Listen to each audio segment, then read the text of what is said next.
4ನೇ ತರಂಗ 200ನೇ ವಿಷಯಾಂಕ 116ನೇ ದೋಹಾ ಉತ್ತಮ ಅಧಿಕಾರಿಗೆ ಉಪದೇಶಗಳು. ಏನು ವಿಷಯ ಪ್ರಸ್ತಾಪ ಮಾಡ್ತಿದ್ದಾರೆ ಅಂತಂದ್ರೆ, ಜ್ಞಾನದ ಕರಣಗಳು ಅಂತಂದ್ರೆ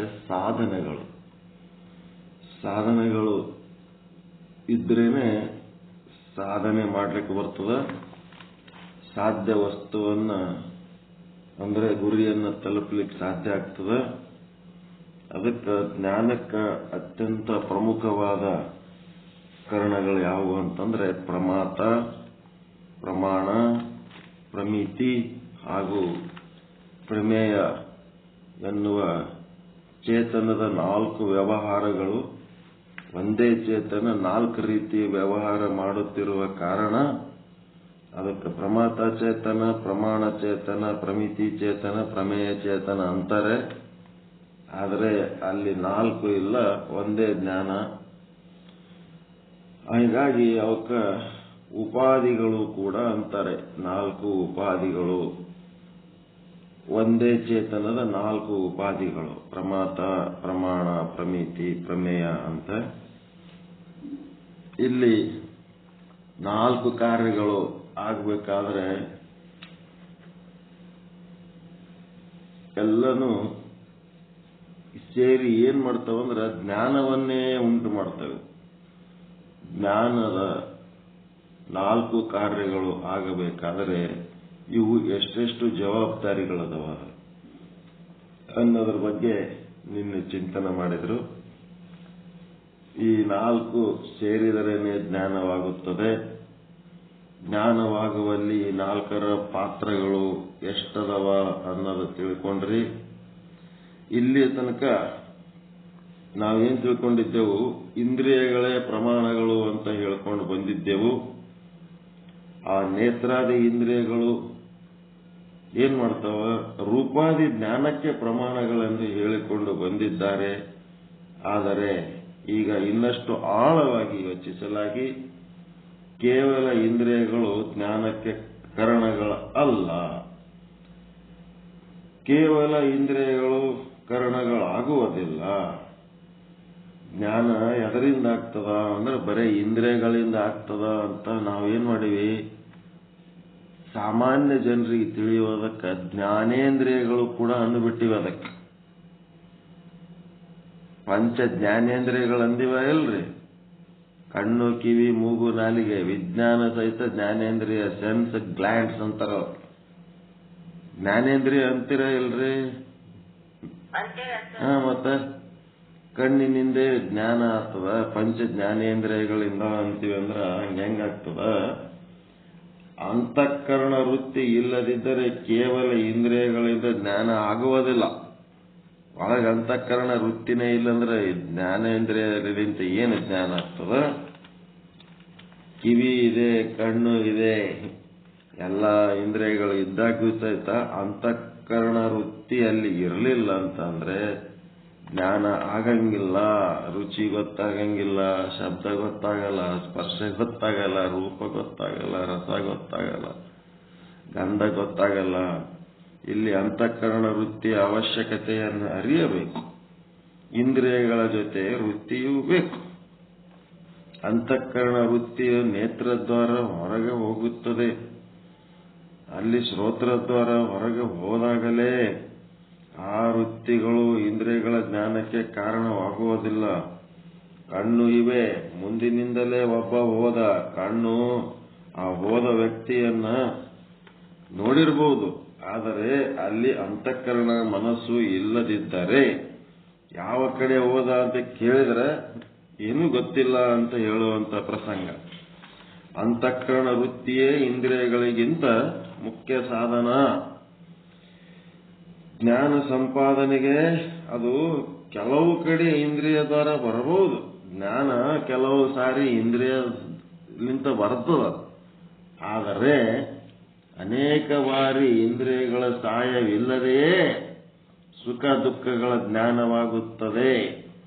ಅಂದ್ರೆ ಇಂದ್ರಿಯಗಳು ಇಲ್ಲಂದ್ರೂ ಸಹಿತ ಅಂತಃಕರಣಕ್ಕ ತನ್ನೊಳಗೆ ತನಗೆ ಅರಿವು ಮಾಡ್ಕೊಳ್ಳಂಥದ್ದು, ಸುಖ ದುಃಖ ಅನುಭವಿಸಂಥದ್ದು, ಅದರೊಳಗೆ ಅದಕ್ಕೊಂದು ಸಾಮರ್ಥ್ಯ.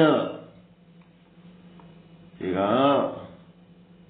ನಾಲಿಗೆಯ ಮೇಲೆ ಕಲ್ಲು ಸಕ್ಕರೆ ಇಟ್ಟಾಗ ನಾಲಿಗೆ ಏನ್ ಮಾಡ್ತದ? ಸಿಹಿಯನ್ನ ಸವಿತದ.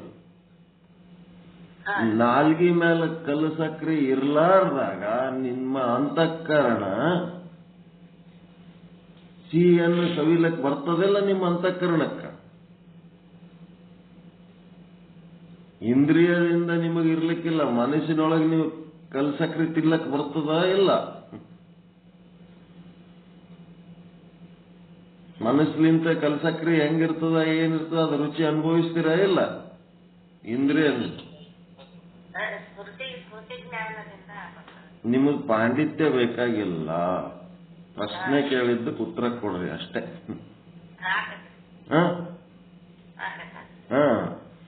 ಮನಸ್ಸಿನ ನಿಮ್ಮ ಇಂದ್ರಿಯಗಳ ವ್ಯವಹಾರ ಬಹಳ ಲಿಮಿಟೆಡ್ ಅದ.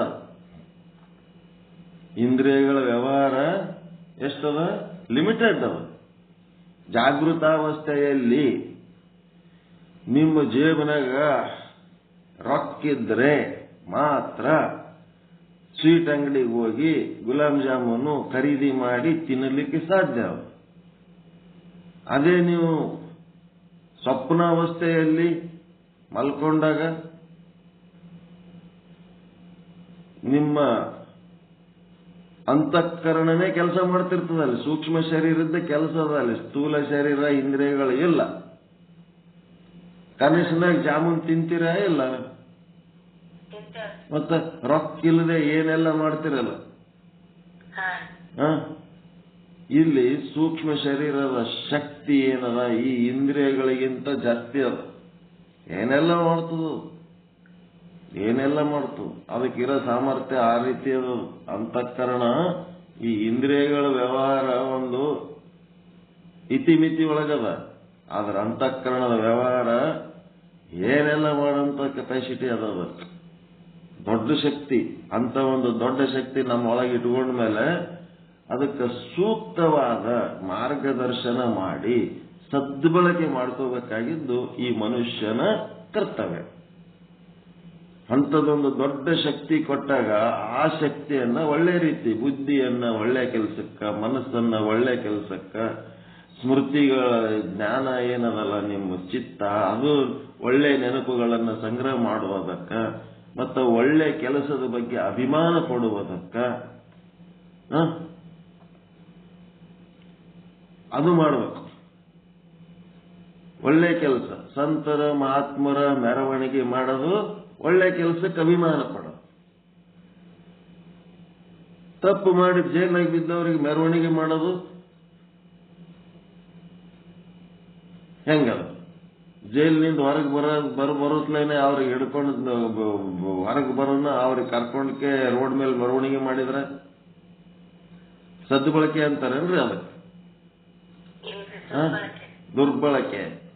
ಮತ್ ದುರ್ಬಳಕೆ ಮಾಡಿದ್ಮೇಲೆ ಮತ್ತ ದುಷ್ಟ ಶಕ್ತಿಗೆ ಬೆಳೆಸಿದ್ಮೇಲೆ ದುಷ್ಟ ಶಕ್ತಿಲಿಂತ ಜಗತ್ತಿಗೆ ಏನಾಗಬೇಕು? ಎಲ್ಲರೂ ಕೂಡಿ ಏನ್ ಮಾಡ್ಬೇಕು ಅದನ್ನೇ ಅನುಭವಿಸ್ತಾರ. ಸಂತರ ಮಹಾತ್ಮರ ಮೆರವಣಿಗೆ ಮಾಡಬೇಕು. ಒಳ್ಳೆ ಜನರು ಜಗತ್ತಿನಾಗ ಒಳ್ಳೇದ್ ಮಾಡೋರಿಗೆ ಮೆರವಣಿಗೆ ಮಾಡ್ತಾರ, ಹಾಳು ಮಾಡಿದವರಿಗೆ ಕೆಟ್ಟವರಿಗೂ ಮೆರವಣಿಗೆ ಮಾಡ್ತಾರ ಅಂತಂದ್ಮೇಲೆ ಇವು ದುರ್ಬಳಕೆಗಳು. ಇವೆಲ್ಲ ಈ ರೀತಿ ನೋಡ್ತಾ ನೋಡ್ತಾ ತಿಳ್ಕೊಳ್ತಾ ಇರ್ಬೇಕು.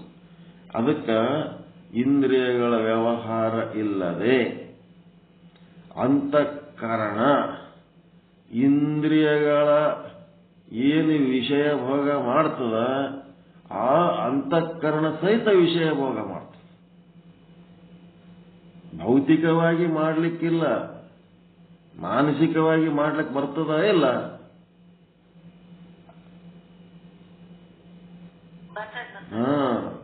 ನಿನ್ನೆ ಅದೇ ನಿಮಗೆ ತೊಡಕಾಗಿತ್ತು. ಹೆಂಗಿದು ಜ್ಞಾನ ಹೆಂಗ್ ಮಾಡ್ಕೊತೀರಿ, ಜ್ಞಾನ ಹೆಂಗ್ ಮಾಡ್ಕೊತೀರಿ? ಕನಸಿನೊಳಗೆ ಏನೆಲ್ಲ ಮಾಡ್ತೀರಿ. ನಿಮಗ ಕುಂಭಮೇಳಕ್ಕೆ ಹೋಗ್ಲಕ್ ಆಗಿಲ್ಲ, ಕನಸಿನಾಗ ಕುಂಭಮೇಳ ಮಾಡಿಬಿಡ್ತಿರಿಲ್ಲ. ಅದೇ ತಲೆಗೆ ಇಟ್ಕೊಂಡು ಮಕ್ಕೊಂಡ್ರಿ ಅಂದ್ರೆ ಕುಂಭಮೇಳಕ್ಕೆ ಹೋಗಿ ಜಾಕ ಮಾಡಿ ಬಂದ್ಬಿಡ್ತಾರೆ. ಕಣ್ಣಾಗ ಅವೇ ಟಿವಿ ನೋಡಿರ್ತೀರಿ, ಅವೇ ಎಲ್ಲ ಹೊಸು ಏನಿರ್ತಾವ ದೃಶ್ಯಗಳಿರ್ತಾವ. ನೀವು ಕುಂಭಮೇಳಕ್ಕೆ ಹೋಗಿ ಜಳಕ ಮಾಡಿ ಬಂದಿರ್ತೀರಿ, ಕುಂತಲ್ಲೇ ಏನೆಲ್ಲ ಮಾಡಿಬಿಟ್ರಿ. ಹಾಸಿಗೆ ಒಳಗ ಬಿದ್ದಲ್ಲೇ ಕುಂಭಮೇಳನೂ ಆಗಿರ್ತದೆ. ಹೆಂಗ ಅದಕ್ಕೆ ಆ ತೊಡಕಲಿಂತ ಹೊರಗೆ ಬಂದ್ರ ನೀನು ತಿಳಿಲಾರ್ದಂಗಾಗ್ತದೆ. ವೇದಾಂತ ಸಿದ್ಧಾಂತದಲ್ಲಿ ಬರೀ ಇಂದ್ರಿಯಗಳು ಜ್ಞಾನಕ್ಕೆ ಕಾರಣಗಳಲ್ಲ ಅಂತ ವೃತ್ತಿಯು ಜ್ಞಾನಕ್ಕೆ ಕಾರಣವಾಗುತ್ತದೆ. ಅಂತಃಕರಣ ವೃತ್ತಿಯು ಜ್ಞಾನಕ್ಕೆ ಕಾರಣವಾಗುತ್ತದೆ. ಬರೇ ಇಂದ್ರಿಯಗಳೇ ಹೆಂಗ್ ಬರಿಬೇಕಿದು ವಾಕ್ಯ? ವೇದಾಂತ ಸಿದ್ಧಾಂತದಲ್ಲಿ ಬರೀ ಇಂದ್ರಿಯಗಳೇ ಜ್ಞಾನಕ್ಕೆ ಕಾರಣಗಳಲ್ಲ, ಬರೀ ಇಂದ್ರಿಯಗಳೇ ಜ್ಞಾನಕ್ಕೆ ಕಾರಣ ಅಲ್ಲ, ಅಂತಃಕರಣ ವೃತ್ತಿಯೂ ಜ್ಞಾನಕ್ಕೆ ಕಾರಣವಾಗುತ್ತದೆ. ಇದು ವಾಕ್ಯ. ಈ ವಾಕ್ಯ ಸರಿಯಾಗಿ ನೀವು ಗ್ರಹಣ ಮಾಡಿದ್ರಿ ಅಂದ್ರೆ ನಿನ್ನೆ ಈ ಸಮಸ್ಯೆ ಗೊತ್ತಿದ್ದಿಲ್ಲ ನಿಮಗೆ. ಆ ಸಮಸ್ಯೆ ಯಾಕೆ ಬಂತು? ಈ ಮುಖ್ಯ ವಾಕ್ಯವನ್ನು ನೀವು ಪರಿಗಣಿಸಿಲ್ಲ. ಇಷ್ಟೆಲ್ಲ ಹೇಳಿದ್ರ ಕಷ್ಟ ಎದಕ್ಕಪ್ಪ ಅಂತಂದ್ರೆ ಈ ವಾಕ್ಯ ಹೇಳೋದಕ್ಕೆ. ವೇದಾಂತ ಸಿದ್ಧಾಂತದಲ್ಲಿ ಬರೀ ಇಂದ್ರಿಯಗಳೇ ಜ್ಞಾನಕ್ಕೆ ಕಾರಣಗಳಲ್ಲ, ಅಂತಃಕರಣ ವೃತ್ತಿಯೂ ಜ್ಞಾನಕ್ಕೆ ಕಾರಣವಾಗುತ್ತದೆ.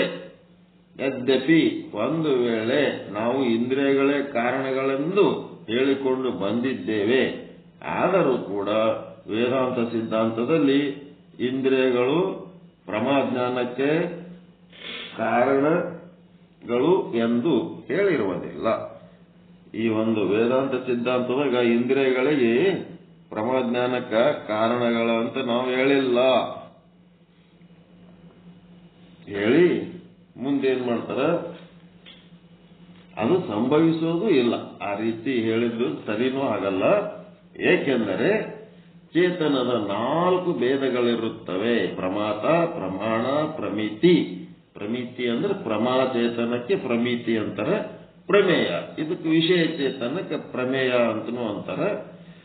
ಉಪಾಧಿಯ ದೃಷ್ಟಿಯಿಂದ 4 ಪ್ರಕಾರ ಅಷ್ಟೇ, ಮತ್ತು ಎಲ್ಲಾ ಕಾಲದಲ್ಲೂ ಚೇತನ ಒಂದೇ ಆಗಿರುತ್ತದೆ. ಅದರ ಕೆಲಸ ಭೇದವನ್ನು ಅವಲಂಬಿಸಿ, ಕೆಲಸದ ಭೇದವನ್ನು ಅವಲಂಬಿಸಿ 4 ಪ್ರಕಾರವಾಗಿರುತ್ತದೆ. 4 ನಾಮಕರಣಗಳು ಮಾತ್ರ ಹೆಸರಿಟ್ಟಿವೆ. ಒಂದೇ ಚೇತನಕ್ಕೆ 4 ನಾಮಕರಣಗಳು ಮಾತ್ರ. ಚೇತನವು ಸರ್ವವ್ಯಾಪಕವಾಗಿದೆ. ಚೇತನ ಏನದ? ಸರ್ವವ್ಯಾಪಕವಾಗಿದೆ. ಸರ್ವವ್ಯಾಪಕವಾದ ಚೇತನ ಅಲ್ಲೊಂದು ಘಟ ಅದ. ಆ ಘಟಕ್ಕ ಏನಾಗ್ಯದ? ಘಟ ಏನದು? ವಿಷಯ. ಜಗತ್ತಿನೊಳಗೆ ಏನೇನು ವಸ್ತುಗಳದವ ನಿಮ್ಮ ಕಣ್ಣೆದರ ಎಲ್ಲ ವಸ್ತುಗಳು ವಿಷಯಗಳು. ಅವಕ್ಕೇನಂತಾರ? ಪ್ರಮೇಯ ಅಂತ. ಪ್ರಮೇಯ ವಸ್ತುಗಳಿಗೇನಂತಾರ? ಪ್ರಮೇಯಗಳು. ಜಗತ್ತಿನ ತುಂಬ ಏನೇನು ವಸ್ತುಗಳವ ಅವೆಲ್ಲ ಪ್ರಮೇಯಗಳು. ಈಗೇನಾಯ್ತು? ಎಲ್ಲದರೊಳಗೆ ಇರೋಂಥದ್ದೊಂದು ಸರ್ವಜ್ಞಾನ ವಚನ ಅದಲ್ಲ, ನುಣ್ಣನೆಯ ಮಳಲೊಳಗೆ ಎಲ್ಲದ್ರಾಗ ಇರುವಂತ ಪರಮಾತ್ಮ ನಿನ್ನೊಳಗಿಲ್ಲೇನಂತ ಒಂದು ವಚನ ಅದಲ್ರಿ. ಸಣ್ಣನೆಯ ಮಳಲೊಳಗೆ ಅದು ಯಾವ್ದೋ ಒಂದು ಇದು ವಚನ ಅದ ನೋಡ್ರಿ. ಆ ವಚನ ಸಂಗ್ರಹ ಮಾಡ್ರಿ, ನೋಡ್ರಿ ಎಲ್ಲಿ ಅದು ಹುಡುಕ್ರಿ, ಗೊತ್ತಾತು. ಹೇಳ್ತೀನಿ, ಇಲ್ಲಂದ್ರೆ ಆಮೇಲೆ ತೆಗೆದು ಹೇಳ್ತೇನೆ.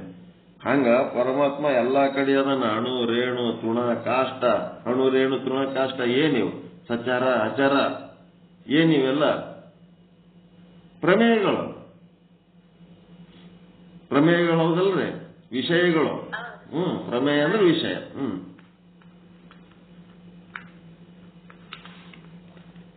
ಒಂದು ಘಟವಿದೆ, ಪ್ರಮೇಯ ವಿಷಯ. ಆ ಘಟದ ದೇಶದಲ್ಲಿ ಎಲ್ಲಾ ಕಡೆ ಇರುವಂತ ಚೇತನ ಆ ಘಟದೊಳಗಾದ ಇಲ್ಲ.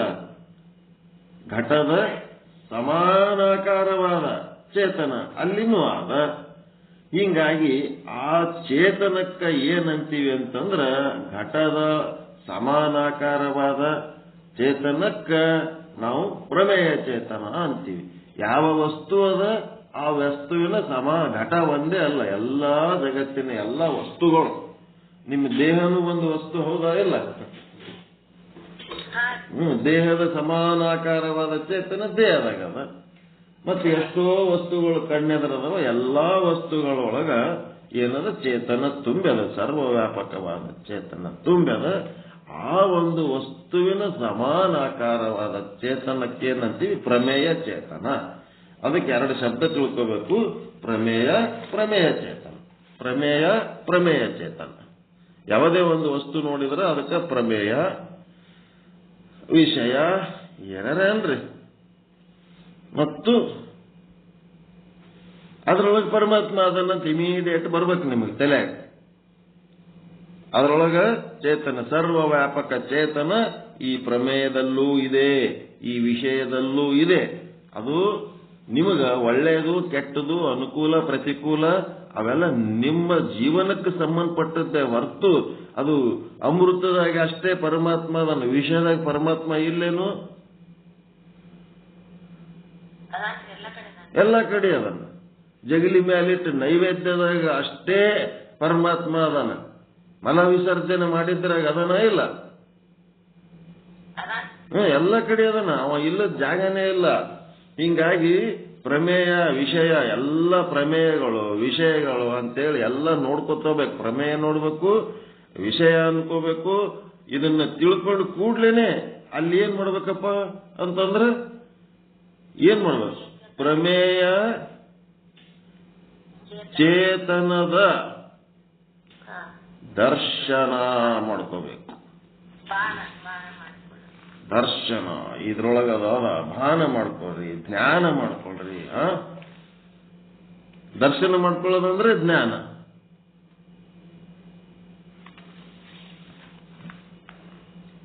ಅದ್ರೊಳಗಿನ ಚೇತನ ಬೇರೆ ಅಲ್ಲ, ನನ್ನೊಳಗಿನ ಚೇತನ ಬೇರೆ ಅಲ್ಲ ಅಂತ ತಿಳ್ಕೊಳ್ಳೋದೇ ಭಾನ.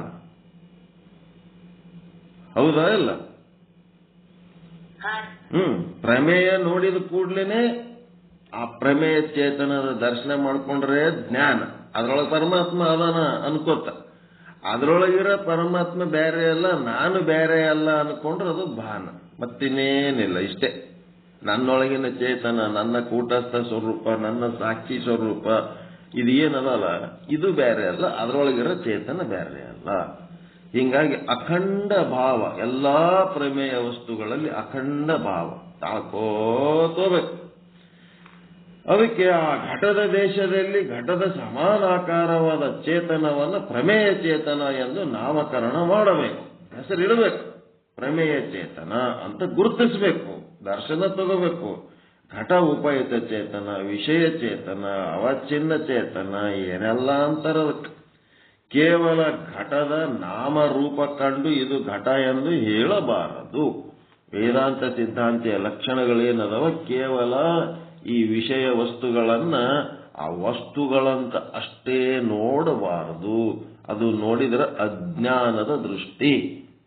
ಜ್ಞಾನದ ದೃಷ್ಟಿ ಒಳಗ ಅದು ಏನದ, ಇದು ಘಟ ಎಂದು ಹೇಳಲು ಬಿಟ್ಟು ಅದರ ನಾಮರೂಪಾದಿಗಳಿಗೆ ಆಶ್ರಯವಾದ ಒಂದು ಚೇತನ ಏನದಲ್ಲ, ಆ ಚೇತನವನ್ನ ನಾವು ನೋಡಬೇಕು. ಘಟವು ಪ್ರಮೇಯ ಅಂದರೆ ಘಟದಲ್ಲಿ ವರ್ತಿಸುವ ಚೇತನವು ಪ್ರಮೇಯ ಚೇತನ ಅಂತ ಕರೆಯುತ್ತೇವೆ, ವಿಷಯ ಚೇತನ ಅಂತ ಕರೆಯುತ್ತೇವೆ. ಆ ವಿಷಯ ಚೇತನ ಪ್ರಮೇಯ ಚೇತನದ ದರ್ಶನ ಮಾಡ್ಕೋಬೇಕು. ಮಾಡ್ಕೊಂಡ್ರ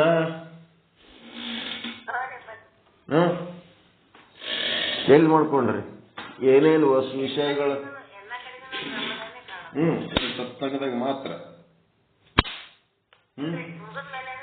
ಮುಗಿದ ಮೇಲೂ ಮಾಡ್ಬೇಕು, ಎಲ್ಲಾ ಕಡೆ ಮಾಡ್ಬೇಕು, ಎಲ್ಲಾ ಕಡೆ. ಅದಕ್ಕೆ ಚೇತನವನ್ನ ಗುರುತಿಸಿದ್ರಿ, ಪ್ರಮೇಯ ಚೇತನ, ವಿಷಯ ಚೇತನ ಅಂತೇಳಿ ಆ ಒಂದು ಜಡ ಪದಾರ್ಥಗಳ ಒಳಗೆ ಇರುವಂತ ಚೇತನ, ಜಡ ಪದಾರ್ಥದ ಸಮಾನಾಕಾರವಾದ ಒಂದು ಚೇತನ ಅಲ್ಲೇನದಲ್ಲ, ಆ ಚೇತನಕ್ಕೆ ಒಂದು ಹೆಸರು ಇಟ್ರಿ. ವಿಷಯ ಚೇತನ, ಪ್ರಮೇಯ ಚೇತನ. ಗೊತ್ತಾಯ್ತಾ ಇಲ್ಲ? ನಾಮ ರೂಪಗಳನ್ನಷ್ಟೇ ನೋಡಬಾರದು. ಯಾವುದೇ ವಸ್ತುವಿನ ನಾಮರೂಪಗಳನ್ನ ಬಿಟ್ಟು ಆ ವಸ್ತುವಿನ ಸಮಾನಾಕಾರವಾದ ಚೇತನದ ದರ್ಶನವನ್ನ ಮಾಡಿಕೊಳ್ಳಬೇಕು. ಏನ್ ಮಾಡ್ತೀರಿ?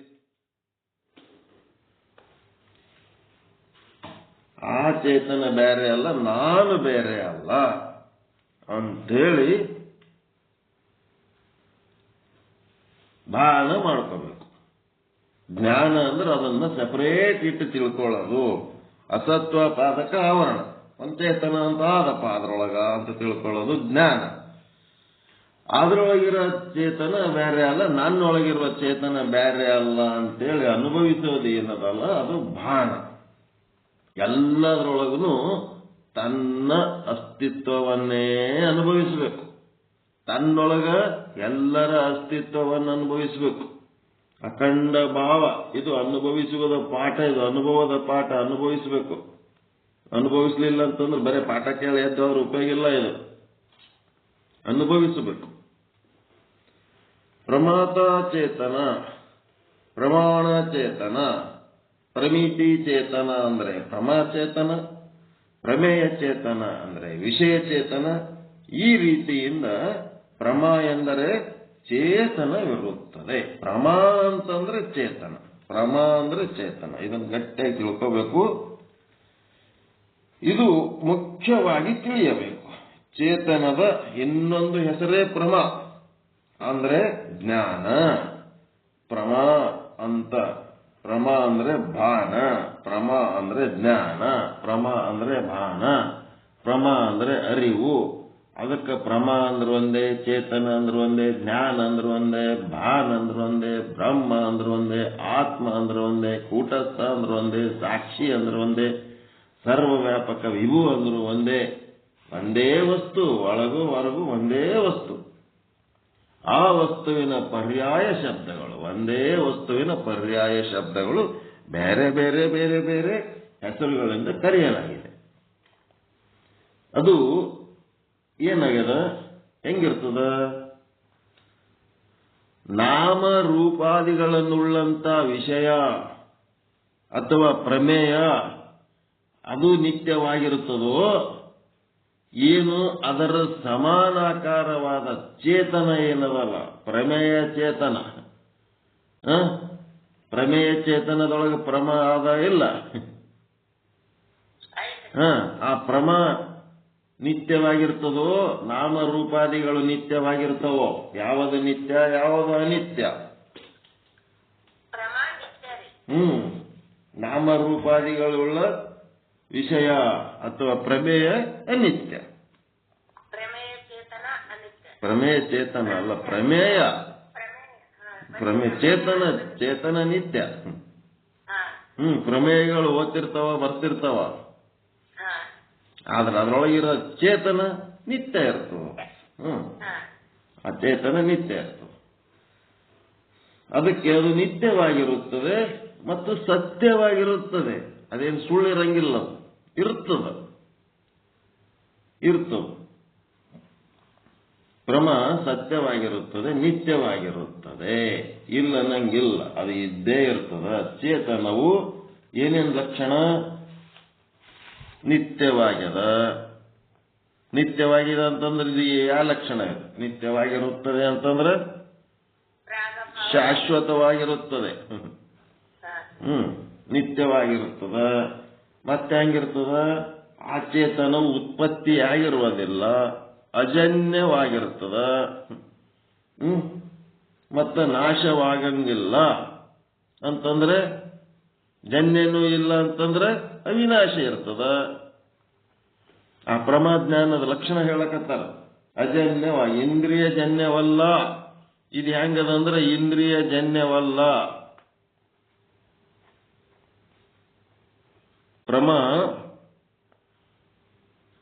ಅಂತ ಗಟ್ಟಿ ಮಾಡ್ಲಕ್ಕ ಅವ್ರು ಏನ್ ಮಾಡ್ಲಕತ್ತಾರ? ಪ್ರಮ ನಿತ್ಯವಾಗಿರುತ್ತದೆ, ಅಜನ್ಯವಾಗಿರುತ್ತದೆ, ಅವಿನಾಶಿಯಾಗಿರುತ್ತದೆ. ಅದು ಇಂದ್ರಿಯ ಜನ್ಯವಲ್ಲ. ಇಂದ್ರಿಯಲಿಂತ ಪ್ರಮ ಹುಟ್ಟಿಲ್ಲ. ಚೇತನ ಇಂದ್ರಿಯ ಜನ್ಯವಲ್ಲ. ಆದ್ದರಿಂದ ಇಂದ್ರಿಯಗಳು ಪ್ರಮಾಕ್ಕೆ ಕಾರಣಗಳಲ್ಲ. ಇಂದ್ರಿಯಜನ್ಯವಾಗಲ್ಲ ಅಂತಂದ್ಮೇಲೆ ಈ ಪ್ರಮಾಕ್ಕ ಅದ್ಯಾಂಗ ಕಾರಣ ಆಗ್ತದ? ಇಲ್ಲಿ ತನಕ ಹೇಳ್ಕೊಂಡು ಬಂದದ್ದೆಲ್ಲ ಉಲ್ಟ ಮಾಡಿಟ್ರಿ. ಈಗ ನೇತ್ರದಿಂದ ಚೇತನ ಉತ್ಪತ್ತಿ ಅಂತ ಹೇಳಿದರೆ ತಪ್ಪಾಗುತ್ತದೆ. ಕಣ್ಣಿಲಿಂದ ಅಲ್ಲಿ ಚೇತನ ಹುಟ್ಟಾಗ್ತದಂತಂದ್ರೆ ತಪ್ಪಾಗ್ತದೆ. ಇಂದ್ರಿಯಗಳಿಂದ ಪ್ರಮ ಹುಟ್ಟುತ್ತದನ್ರಿ. ನಿಮ್ಮ ಗಡಿಗೆಯಾದ ಆ ಗಡಿಗೆ ಒಳಗ ಪ್ರಮೇಯದೊಳಗ ಏನದ? ಪ್ರಮೇಯ ಚೇತನ ಆದ. ಈಗ ಗಡಿಗೆ ಎಲ್ಲಿ ಅದ? ಗಡಿಗೆ ಅಂತ ಎಲ್ಲಿ ಅದ? ನಾಮರೂಪಗಳು ಎಲ್ಲಿದಾವ?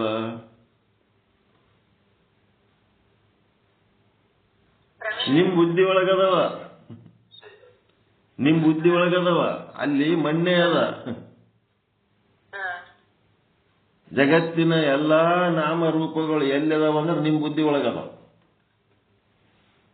ಮಣ್ಣನ್ನ ಭೇದ ಮಾಡಿ ಮಾಡಿ ಮಾಡಿ ನಾಮರೂಪಗಳನ್ನ ಕ್ರಿಯೇಟ್ ಮಾಡ್ಕೊಂಡಿರಿ ನೀವು. ಅಲ್ಲಿರೋದು ಮಣ್ಣೇ ಅದ. ಮಣ್ಣು ಬಿಟ್ರೆ ಮತ್ತೆ ಬೇರೆ ಏನೂ ಇಲ್ಲ.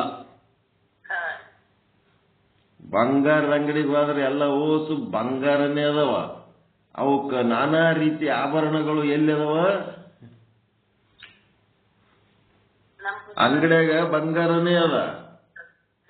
ಅದರ ನಾಮರೂಪಗಳು ಎಲ್ಲಿದಾವ? ಬಂಗಾರದಾಗವ, ನಿಮ್ ಬುದ್ಧಿಯಾಗವ? ನಿಮ್ ಬುದ್ಧಿಯಾಗದವ. ಕುಂಬಾರನ ಮನೆಗೆ ಹೋದ್ರೆ ಜಗ್ಗಿ ಮಣ್ಣಿನ ಸಾಮಾನುಗಳು ಮಾಡ್ಯಾನ. ಕುಂಬಾರನ ಮನೆಯಾಗಿರೋದು ಬರೇ ಮಣ್ಣೇ ಅದ. ಅದರದ ನಾಮರೂಪಗಳು ಎಲ್ಲಿದಾವ? ನಿಮ್ ಬುದ್ಧಿಯಾಗವ. ಇಷ್ಟೇ ಇಲ್ಲಿರೋದು. ಹೀಗಾಗಿ ಈ ಒಂದು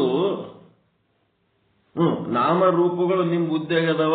ನಾಮರೂಪಗಳು ನೀವು ಕಣ್ಣಿಂದ ನೋಡಿ, ಕೈಯಿಂದ ನೀವು ಅವುಗಳನ್ನೆಲ್ಲ ಸೃಷ್ಟಿ ಮಾಡಿ ಮನಸ್ಸಿನಾಗ ಅವೆಲ್ಲ ಇಟ್ಕೊಂಡಿರಿ.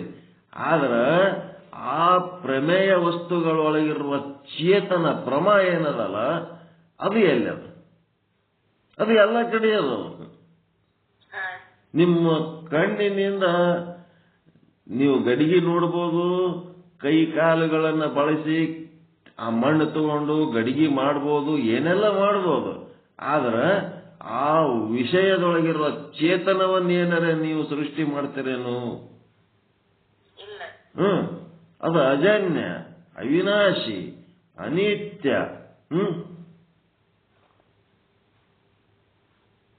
ಯಾವದು ಅನಿತ್ಯ, ಯಾವದು ನಿತ್ಯ?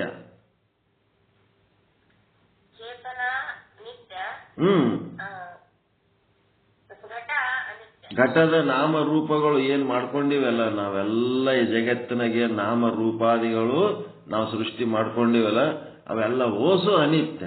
ಅದ್ರೊಳಗಿರುವಂತ ಚೇತನ ಶಾಶ್ವತವಾಗ್ಯದ. ಅದು ಅಜನ್ಯವಾಗ್ಯದ, ಅವಿನಾಶಿಯಾದ, ಇಂದ್ರಿಯ ಜನ್ಯವಲ್ಲ.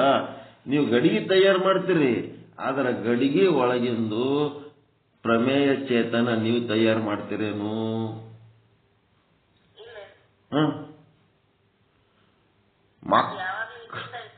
ತಂದೆ ತಾಯಿ ಆದವರು ಮಕ್ಕಳನ್ನ ಹಡಿತಾರ. ಅದರ ಮಕ್ಕಳ ಒಳಗಿರಂತ ಆತ್ಮಚೇತನವನ್ನೇನಾರ ತಂದೆ ತಾಯಿ ಹಡಿತಾರನ್ರಿ? ಹೆಂಗದ? ಅದಕ್ಕ ತಂದೆ ತಾಯಿಗಳು ಏನು ಹುಟ್ಟೋದಕ್ಕೆ ಕಾರಣ? ಅವರು ಶರೀರಕ್ಕಷ್ಟೇ ಕಾರಣ. ಅದರೊಳಗಿರುವ ಆತ್ಮಚೇತನಕ್ಕ ತಂದೆ ತಾಯಿಗಳು ಕಾರಣರಲ್ಲ. ಹೌದಾ? ಈಗೇನಾಗ್ತದೆ? ಇಂದ್ರಿಯಗಳು ಪ್ರಮಾಕ್ಕೆ ಕಾರಣಗಳಲ್ಲ. ನೇತ್ರದಿಂದ ಚೇತನ ಉತ್ಪತ್ತಿ ಅಂತ ಹೇಳಿದರೆ ತಪ್ಪಾಗುತ್ತದೆ. ನೇತ್ರದಿಂದ ಚೇತನ ಉತ್ಪತ್ತಿ ಅಂತ ಹೇಳಿದರೆ ತಪ್ಪಾಗುತ್ತದೆ.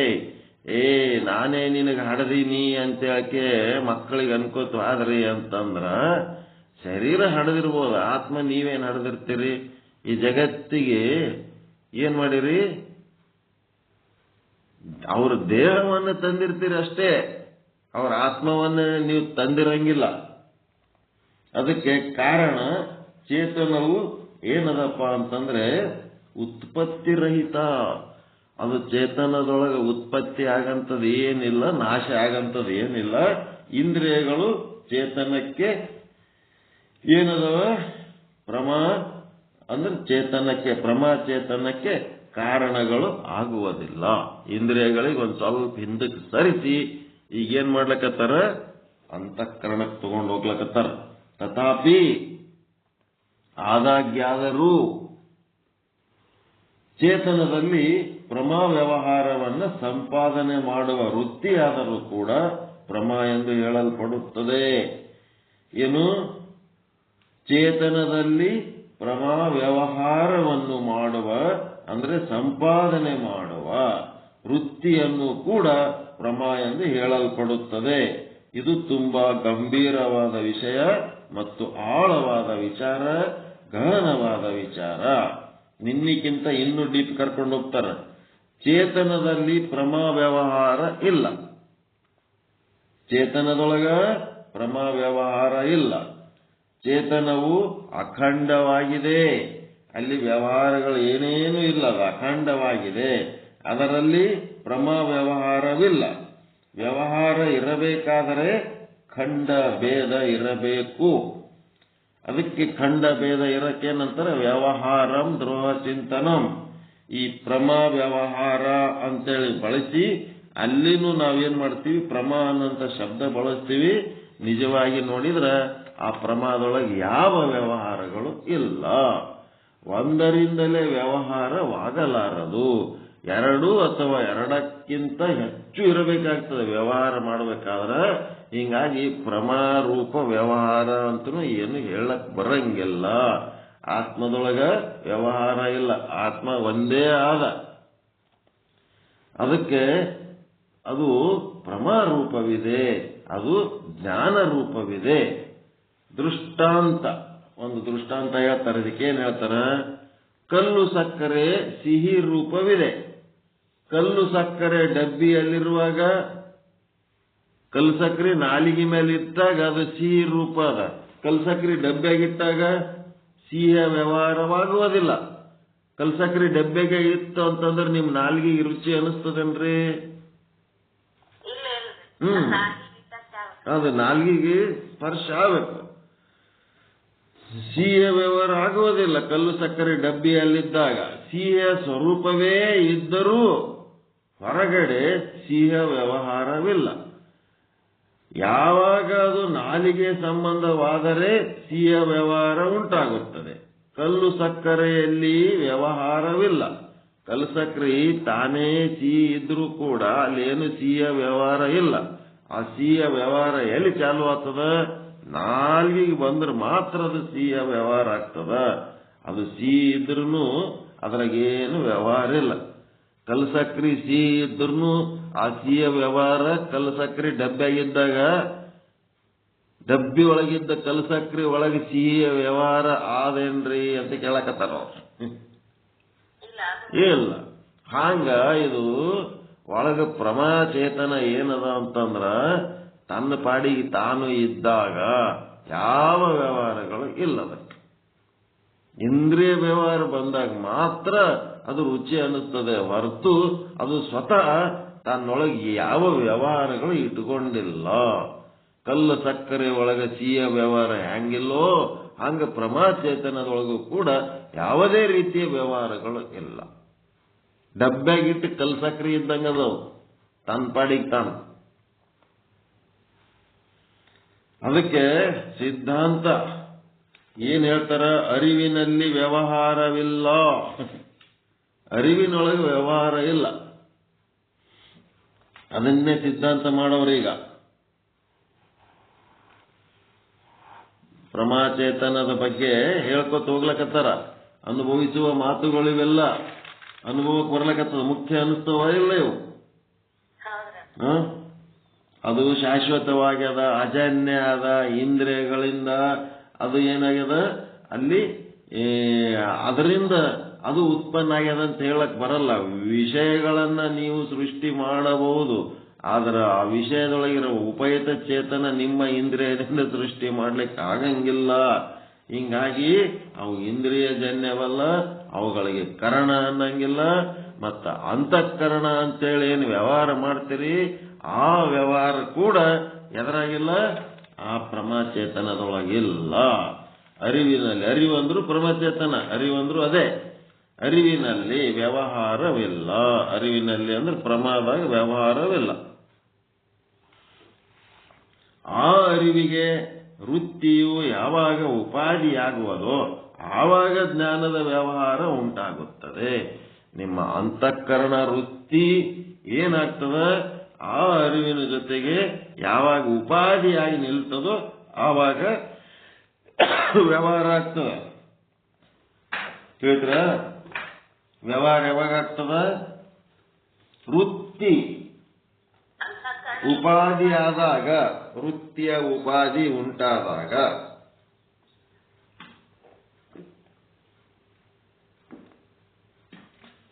ಅಂತಃಕರಣ ವೃತ್ತಿ ಏನಾಗಬೇಕು?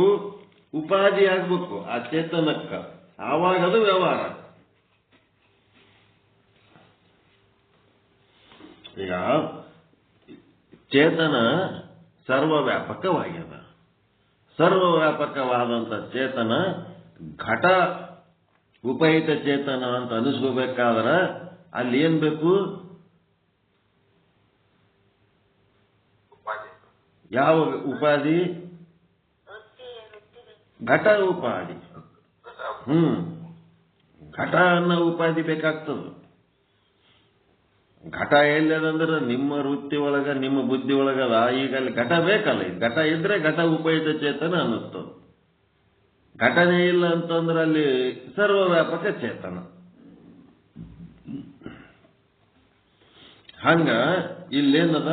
ಉಪಾಧಿ ವೃತ್ತಿ ಯಾವಾಗ ಉಪಾಧಿಯಾಗುವುದೋ ಆವಾಗ ಜ್ಞಾನದ ವ್ಯವಹಾರವಾಗುತ್ತದೆ. ವೃತ್ತಿ ಇಲ್ಲದೆ ಜ್ಞಾನದ ವ್ಯವಹಾರ ಅಸಂಭವ. ಜ್ಞಾನದ ವ್ಯವಹಾರ ಸಂಭವ ಇಲ್ಲ. ಇಲ್ಲಿಯ ತನಕ ನಾವು ಹೇಳಿದ್ದೇನೆಂದರೆ ನೇತ್ರಾದಿ ಇಂದ್ರಿಯಗಳಿಂದ ಜ್ಞಾನದ ವ್ಯವಹಾರಗಳಾಗುತ್ತವೆ. ತಥಾಪಿ ಆದಾಗ್ಯಾದರೂ ಅದೇ ನಿಶ್ಚಯವಲ್ಲ. ನೇತ್ರಾದಿ ಇಂದ್ರಿಯಗಳಿಂದ ಜ್ಞಾನದ ವ್ಯವಹಾರಗಳಾಗುತ್ತವೆ ಅಂತ ನಾವು ಇಲ್ಲಿ ತನಕ ತಿಳ್ಕೊಂಡು ಬಂದೀವಿ. ಅದು ನಿಶ್ಚಯವಲ್ಲ. ಆ ಇಂದ್ರಿಯಗಳ ಜೊತೆಗೆ ವೃತ್ತಿ ಇದ್ದರೆ ಮಾತ್ರ ಜ್ಞಾನದ ವ್ಯವಹಾರವಾಗುತ್ತದೆ. ವೃತ್ತಿ ಇಲ್ಲದೆಯೇ ಜ್ಞಾನದ ವ್ಯವಹಾರ ಅಸಂಭವ. ಶುದ್ಧ ಚೇತನ, ಶುದ್ಧ ಬ್ರಹ್ಮದಲ್ಲಿ ವ್ಯವಹಾರವಿಲ್ಲ. ಅಲ್ಲಿ ಯಾವ ವ್ಯವಹಾರ ಇಲ್ಲ. ಶುದ್ಧ ಬ್ರಹ್ಮದ ಯಾವುದೇ ವ್ಯವಹಾರವಿಲ್ಲ. ಸತ್ತ ಹೆಣದಲ್ಲೂ ಕೂಡ ಚೇತನವಿದೆ. ಜೀವಂತ ಇದ್ದವ್ರ ಬಳಿ ಅಷ್ಟೇ ಅಲ್ಲ, ಸತ್ತ ಹೆಣದಲ್ಲೂ ಚೇತನ ಅದ. ಅದಕ್ಕೇನಂತಾರ? ಸಾಮಾನ್ಯ ಚೇತನ ರೂಪವಿದೆ. ಸಾಮಾನ್ಯ ಚೇತನ, ಶುದ್ಧ ಚೇತನ, ಶುದ್ಧ ಬ್ರಹ್ಮ ನೋಡುವ, ಕೇಳುವ, ರುಚಿಸುವ, ಮುಟ್ಟುವ, ಮೂಸಿಸುವ ವ್ಯವಹಾರ ಮಾಡುವುದಿಲ್ಲ. ಸಾಮಾನ್ಯ ಚೇತನ ಏನದ? ಬದುಕಿದ್ದವ್ರ ಬಲ್ಲಿನೂ ಅದೇ ಚೇತನ ಅದ, ಸತ್ತ ಹೆಣದಾಗನೂ ಅದೇ ಚೇತನ ಅದ. ಆ ಚೇತನ ಏನದ? ಅದು ಶುದ್ಧ ಬ್ರಹ್ಮ. ಆ ಶುದ್ಧ ಬ್ರಹ್ಮನಲ್ಲಿ ಯಾವುದೇ ವ್ಯವಹಾರಗಳಿಲ್ಲ. ಮುಟ್ಟುವ, ಮೂಸಿಸುವ, ಕೇಳುವ, ನೋಡುವ, ರುಚಿಸುವ ವ್ಯವಹಾರಗಳೇ ಇಲ್ಲ. ವಿಚಾರ ಚಂದ್ರೋದಯದಲ್ಲಿ ಹೇಳಿಯಾಗಿದೆ, ಒಂದು ಸಾಮಾನ್ಯ ಚೇತನ, ಇನ್ನೊಂದು ವಿಶೇಷ ಚೇತನ.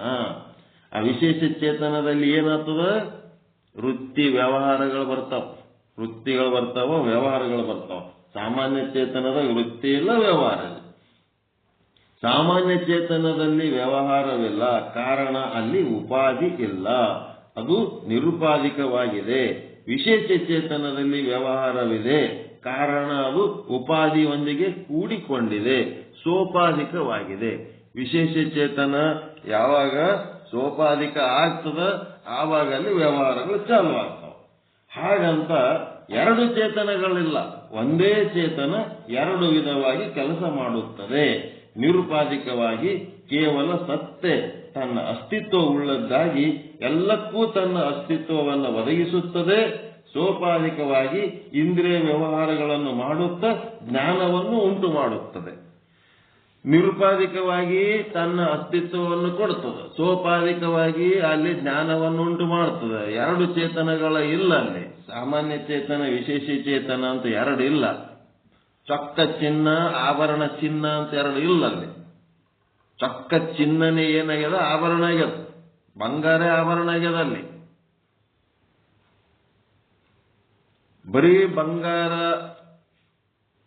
ಇತ್ತು ಅಂತಂದ್ರ, ಆಭರಣ ಇರ್ಲಿಲ್ಲ ಅಂತಂದ್ರ, ಅಲ್ಲೇನು ವ್ಯವಹಾರ ಇಲ್ಲ ಅಂತಂದ್ರ ಅದು ಶುದ್ಧ ಬ್ರಹ್ಮ ಇದ್ದಂಗ.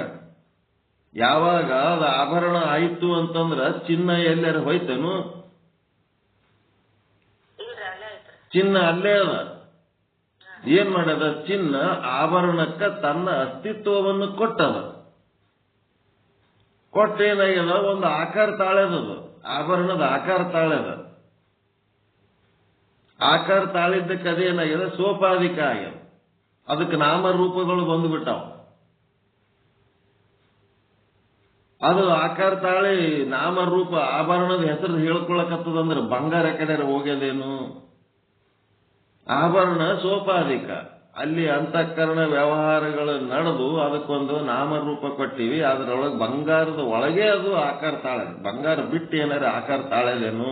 ಸೋಪಾಧಿಕ ಇದ್ರೂ ಸಹಿತ ನಿರುಪಾಧಿಕದ ಒಳಗೆ ಅದು ಉತ್ಪನ್ನ ಆಗ್ಯದ ಹೊರತು ಅದೇನು ನಿರುಪಾಧಿಕವನ್ನ ಬಿಟ್ಟು ಬರೀ ಸೋಪಾಧಿಕ ಸ್ವತಂತ್ರವಾಗಿ ಉತ್ಪನ್ನ ಆಗ್ಯದೇನು? ಆಭರಣ ಬಂಗಾರವನ್ನ ಬಿಟ್ಟು ತಾನೇ ಸ್ವತಂತ್ರವಾಗಿ ಉತ್ಪನ್ನ ಆಗ್ಯದೋ, ಏನ್ ಬಂಗಾರ ಹಿಡ್ಕೊಂಡೇ ಆಭರಣ ಉತ್ಪನ್ನ ಆಗ್ಯದೋ? ಎರಡು ಚೇತನಗಳಿಲ್ಲ. ಆಭರಣ ಮತ್ತು ಬಂಗಾರ ಅಂತ ಎರಡಿಲ್ಲ. ಅಲ್ಲಿರೋದು ಒಂದೇ. ಬರೀ ಬಂಗಾರವನ್ನ ನೋಡಿದ್ರಿ ಅಂದ್ರೆ ನಿರುಪಾಧಿಕ, ಅಲ್ಲಿ ಯಾವ ವ್ಯವಹಾರ ಇಲ್ಲ. ಆ ಬಂಗಾರದ ಜೊತೆಗೆ ನೀವು ಆಭರಣ ನೋಡಿದ್ರಿ ಅಂತಂದ್ರೆ ಅಲ್ಲಿ ಅಂತಃಕರಣ ವೃತ್ತಿಯ ಕೆಲಸ ಅದ, ಅದು ಸೋಪಾಧಿಕವಾಗ್ಯದ. ಆಭರಣ ಎನ್ನುವ ಒಂದು ಉಪಾಧಿ ಬಂದ್ಬಿಟ್ಟದಲ್ಲಿ. ಬಂದದ್ದಕ್ಕೆ ಬಂಗಾರ ಏನಾಗ್ಬಿಟ್ಟದ, ಹೆಸರು ತಗೊಂಡದ ಈಗ ಅಲ್ಲಿ ನೆಕ್ಲೆಸ್ ಅಂತ. ಅದಕ್ಕೆ ಆದ್ದರಿಂದ ಚೇತನದಲ್ಲಿ ಪ್ರಮಾ ವ್ಯವಹಾರವನ್ನ ಸಂಪಾದನೆ ಮಾಡುವ ವೃತ್ತಿಯಾದರೂ ಕೂಡ ಪ್ರಮಾ ಎಂದು ಹೇಳಲ್ಪಡುತ್ತದೆ. ಅದೇ ಸೋಪಾಧಿಕ ಚೇತನ. ಎಷ್ಟಾಯ್ತು ಟೈಮು? ಸೋಪಾಧಿಕ ಚೇತನ ಚೇತನಕ್ಕೆ ಸಮೀಪದಲ್ಲಿರುವ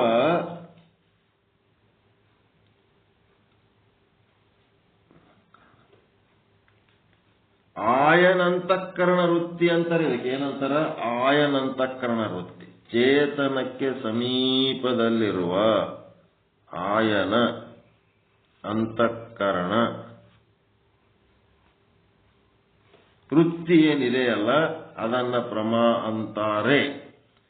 ಈಗ ನೇತ್ರಾದಿ ಇಂದ್ರಿಯಗಳನ್ನ ಪ್ರಮಾಣ ಅಂತ ಹೇಳುವುದು ಬಿಡಬೇಕು. ಇನ್ನು ಬಿಟ್ಟು ಬಿಡ್ಬೇಕು. ನೇತ್ರಾದಿಗಳಿಗೆ ಪ್ರಮಾಣ ಅಂತ ಹೇಳೋದು ಬಿಡಬೇಕು. ಏನ್ ಮಾಡಬೇಕು? ಅದು ಹೋಯಿತು. ಇನ್ನು ಮುಂದೆ ಅಂತಃಕರಣ ವೃತ್ತಿಯನ್ನ ಪ್ರಮಾ ಎನ್ನಬೇಕು. ನೇತ್ರಾದಿಗಳನ್ನ ಹೇಳೋದು ಬಿಟ್ಟು ಏನ್ ಮಾಡಬೇಕು? ಅಂತಃಕರಣ ವೃತ್ತಿಯನ್ನ ಪ್ರಮಾ ಎನ್ನಬೇಕು. ಚೇತನದ ಸಮೀಪದಲ್ಲಿರುವ ವೃತ್ತಿಯನ್ನು ಪ್ರಮಾ ಎನ್ನುತ್ತೇವೆ ಮತ್ತು ಚೇತನವನ್ನು ಪ್ರಮಾ ಎನ್ನುತ್ತೇವೆ. ಚೇತನದ ಸಮೀಪದಲ್ಲಿರೋ ವೃತ್ತಿ ಚೇತನ ಎರಡನ್ನು ನಾವು ಪ್ರಮಾ ಎನ್ನುತ್ತೇವೆ. ಈಗ ಸರ್ವವ್ಯಾಪಕ ಚೇತನ ಅದಲ್ಲ, ಆ ಘಟ ಒಳಗಿರಂತ ಚೇತನ ಆ ಸರ್ವವ್ಯಾಪಕ ಚೇತನದ ಸಮೀಪದ ಅಲ್ರಿ ಘಟ ಉಪಹಿತ ಚೇತನ.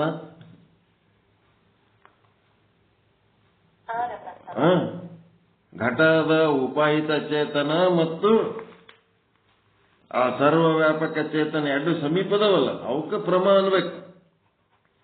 ಚೇತನ ರೂಪ ನಿರುಪಾಧಿಕ, ಪ್ರಮಾದಲ್ಲಿ ವ್ಯವಹಾರವಿಲ್ಲ. ಚೇತನಕ್ಕೆ ವೃತ್ತಿ ಉಪಾಧಿ ಬಂತು ಅಂದ್ರೆ ಆ ವೃತ್ತಿಗೂ ಕೂಡ ನಾವು ಪ್ರಮಾ ಅಂತೀವಿ. ಅದಕ್ಕೆ ಪ್ರಮಾಜ್ಞಾನ ಅಂತೀವಿ. ಆ ವೃತ್ತಿಗೆ ನಾವು ಅಂತೀವಿ. ಯಾಕಂದ್ರೆ ಅದರೊಳಗೆ ಚೇತನ ಅದ. ಆ ವಿಷಯದೊಳಗಿನ ಚೇತನ ಈ ವೃತ್ತಿ ಒಳಗಿರೋ ಚೇತನ ಎರಡು ಕೂಡಿದಾಗೆ ಜ್ಞಾನ ಆಗ್ತದೆ. ಅದಕ್ಕೆ ನಾವೇನಂತೀವಿ? ಆ ವೃತ್ತಿಗೂ ಕೂಡ ಪ್ರಮಾ ಅಂತೀವಿ. ಅಲ್ಲಿ ಉಂಟಾಗುವ ಜ್ಞಾನಕ್ಕೆ ಪ್ರಮಾ ಜ್ಞಾನ ಅಂತೀವಿ. ಪ್ರಮಾ ವೃತ್ತಿಗೆ ಇಂದ್ರಿಯಗಳು ಕರಣಗಳಾಗಿರುತ್ತವೆ. ಪ್ರಮಾವೃತ್ತಿಗೆ ಇಂದ್ರಿಯಗಳು ಕಾರಣಗಳಾಗಿರುತ್ತವೆ. ಆದ ಕಾರಣ ನಾವು ಇಂದ್ರಿಯಗಳಿಗೆ ಪ್ರಮಾಣಗಳೆಂದು ಹೇಳಬೇಕಾಗಿದೆ. ಈಗ ಪ್ರಮಾವೃತ್ತಿ ಅದಕ್ಕೇನದ ಅಂತಂದ್ರ ಸ್ವತಂತ್ರವಾಗಿ ಅದು ಮಾಡಂಗಿಲ್ಲ. ಇಂದ್ರಿಯಗಳು ಇದ್ದಾಗೆ ಅಲ್ಲಿ ಜ್ಞಾನ ಆಗ್ತದೆ. ಹೀಗಾಗಿ ನಾವು ಇಂದ್ರಿಯಗಳಿಗೆ ಪ್ರಮಾಣಗಳು ಅಂತೀವಿ. ಇನ್ನು ಮುಂದೆ 4 ಚೇತನಗಳ ಸ್ವರೂಪದ ಬಗ್ಗೆ ಹೇಳ್ತಾರೆ. ಇಂದ್ರಿಯಗಳಿಗೆ ಯಾಕಂತೀವಿ ಅಂತಂದ್ರೆ ಆ ಇಂದ್ರಿಯಗಳು ಏನ್ ಮಾಡ್ತಾವ, ಈ ಪ್ರಮಾವೃತ್ತಿಯಿಂದ ಜ್ಞಾನ ಆಗೋದಕ್ಕ ಇಂದ್ರಿಯಗಳ ಸಹಾಯ ಇದ್ದುದಕ್ಕ ನಾವು ಹಂಗ ಅನ್ಕೊಂಡು ಬಂದೀವಿ. ಇನ್ನು ಮುಂದ ಏನ್ ಮಾಡ್ತೀವಿ, ಈ 4 ಚೇತನಗಳ ಸ್ವರೂಪಗಳನ್ನು ಹೇಳ್ತೀವಿ. ಅವ್ರೇನ್ ಹೇಳಿದ್ರು, ಬರೀ ಇಂದ್ರಿಯಗಳೇ ಜ್ಞಾನಕ್ಕ ಕಾರಣಗಳಲ್ಲ, ಇದನ್ನ ತಿಳ್ಕೋರಿ. ಮತ್ತೆ ಅಂತಃಕರಣದ ವ್ಯವಹಾರಗಳು ಏನದವ, ಆ ವ್ಯವಹಾರಗಳು ಇದ್ದಾಗ ಅಲ್ಲಿ ಏನಾಗ್ತದ,